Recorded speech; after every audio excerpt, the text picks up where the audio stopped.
ওই কি খাচ্ছ তুমি? বাইগান। খাবার কি? খাবার গফুর প্রসাদ। আরে খাবারটা কি খাচ্ছ? যেটা তোমায় বলে ডাকে মালপোয়া। তুই খেয়ে নিলে পুরো আমার দিলে না তো? খতম। আমার খাওয়া মানেই তো তোমার খাওয়া, আমি খেয়ে নিলাম। দেখেছো তুমি কিরকম? মানে ঘরে এসে তোমার কোনো শান্তি নেই।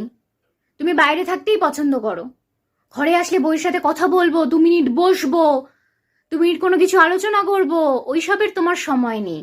তুমি আসলে এসে প্রসাদটা দিলাম, খেয়ে নিলে, জিজ্ঞাসাও করলে না আমি খেয়েছি না খাইনি। তোমার জানার প্রয়োজনই নেই। তোমার বাইরে যদি কোনো হিতাকাঙ্ক্ষী, শুভাকাঙ্ক্ষী, ওয়েলউইশার, ঢবের মাথার ঘুষার ওগুলো থাকে, যাও তাহলে, ঘরে আসবে না তাহলে। কাজ জ্বালা করে আমার একেবারে অসভ্যভদ্র। তুমি চলেও যাচ্ছ আবার? বেরো বেরো বেরো বেরো বেরো।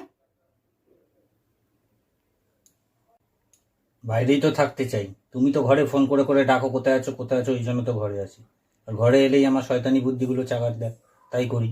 খালি গায়ে রয়েছো কেন তুমি? তো কি জ্যাকেট পরে থাকবো? তোমাকে দেখতে কি ইয়ে লাগছে নাকি খুব? লাগুক।